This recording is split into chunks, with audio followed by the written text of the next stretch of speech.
สบายดีทุกคนอยู่ดีมีแห้ง ผมก็บอทวรคนอยู่สวนพี่น้องมื้อนี้ผู้ค้าสิพาไปเบิ่งหักหญ้าพื้นเมืองลาวเฮาใส่ตั้งแต่ปฐมบุหารทำมาสามานแพพี่น้องปัวลำไส้เฮาบาดเฮาเป็นแผลหรือว่าเป็นตุ่มเป็นหนองน้ำมือน้ำตีนน้ำต้นน้ำโตแบบเป็นบาดก้ายนะพี่น้องมาเบิ่งว่าต้นสมุนไพรหักหญ้าพื้นเมืองลาวเฮาแต่บุหารปฐมบุหารทำมาบรรพบุรุษทำมาเป็นอะไรไปเบิ่งน้ำกันพี่น้องไปมา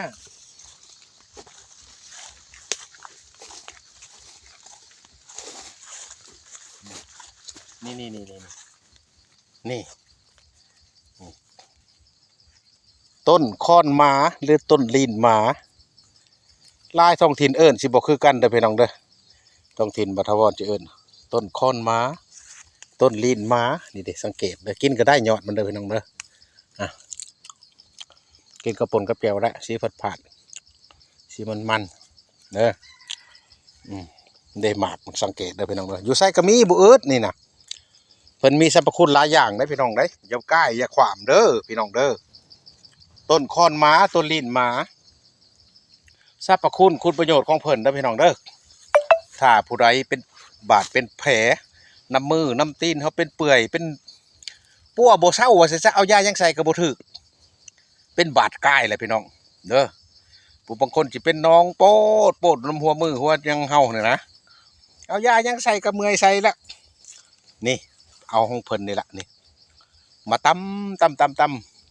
ทุบมุนแล้วก็เอามาท่ามาปั้มใส่หรือว่าเขามีแพร่มียังเขาเอาแพร่เคียนไว้เด้อพี่น้องเด้อจนเพิ่นลนเพิ่นอันนั้นออกไปละเด้อถ้าว่าผู้ใดเป็นบาดเป็นแผลในกระเพาะเฮาบาดนี้เด้อในลำไส้เฮาเอามาต้มกินเด้อพี่น้องเด้อเอาใบเพิ่นเอากลางเพิ่นเอาทั้งใบทั้งกลางทั้งหมากนี่แหละอันนี้ละกำมือมากินเด้อพี่น้องเด้อมันสิเฮ็ดให้บาดแผลเฮาหุ่มเฮาดีขึ้นมาสมานแผลก็มาในลำไส้ในกระเพาะเฮาบาดนะพี่น้องเด้อตัวนี้หั่น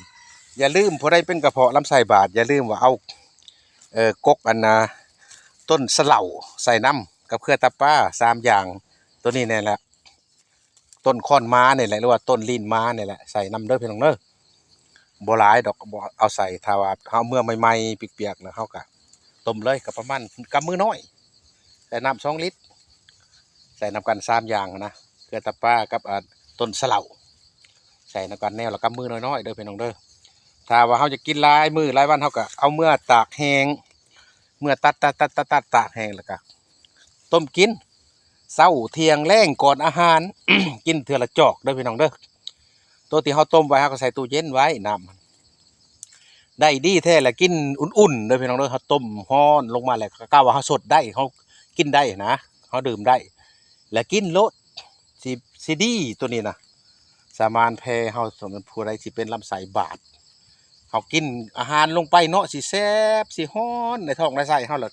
อย่าลืมเด้อเอาต้นนี่แหละ3 ชนิดเครือตะป้ากับต้นสะเหลาแนวละกำมือน้อยๆเอามาต้มกินโลดเด้อพี่น้องเด้อตัวนี้ฮะสิเฮ็ดแพ้บาดแผลเฮาดีไว้สมานขึ้นมาเลยในบาดในแผลเฮาในกระเพาะในลำไส้เฮาเด้อพี่น้องเด้อถ้าผู้ใดเป็นตุ่มเปื่อยน้ำต้นน้ำโตคือกันเอามาใส่รถนี่เด้อมาตำแล้วก็โพะใช่แล้วบ่ต้องเอาหยังป่นใส่ดอกเอาแต่เพิ่นนี่แหละหรือว่าลูกหลานหรือว่าผู้ใหญ่ผู้เต้เฮาคือกันปากเป็นก้างเป็นเปื่อยเป็นโพงหั่นนะ น้ำลีนน้ำปากเขาน่ะมายำกริ้งเลยแล้วนี่เด็นี่อืมยำมึงก็อมไว้ก็ค่อยขึ้นน้ำลายเขาแหละค่อยขึ้นก็สิชมานเพเขาสิแห้งเขามาเลยแหละบาดแผลปากเปื่อยปากโพงเขานะพี่น้องอย่าลืมเด้อพี่น้องเด้อจือจำนำไว้ต้นค้อนมาหรือว่าท้องถิ่นแต่ละท้องถิ่นสิเอิ้นบ่คือกันบ่ลืมได้พี่น้องเด้อถ้าว่าผู้ใดเคยใส่เคยกินเคยอันนั้นมาแล้วปฏิบัติมาแล้วก็คอมเมนต์มาบอกตื่มบาทวอนเด้อพี่น้องเด้อว่าต้นยังท้องถิ่นบาทวอนแหละเอิ้นต้นคอนม้าหรือว่าต้นลีนม้าเด้อพี่น้องเด้อบ่อึดดอกน้ำท่ามน้ำโคกเฮาก็มีต้นนี่เด้อพี่น้องเด้อกินก็ได้เอามากินกับแจ่วกับจุก็ได้อยากผัดๆนะพี่น้องเอ้ยผัดมันๆถ้าว่าเฮากินกับแจ่วกับป่นกับลาบก้อยก็สิแซ่บเด้อพี่น้องเด้อจือจำนำไว้เด้อพี่น้องเด้อบาทวอนมาแนะนำเอาบุญเอาคุณแนะนำให้ฮู้จักมาแบ่งปันให้ฮู้จักนำกันเด้อพี่น้องเด้อ เอาบุญเอาคุณเอาอยู่ดีมีแห้งเด้อพี่น้องเด้อร่ำรวยกันอย่าเจ็บอย่าจนสาธุ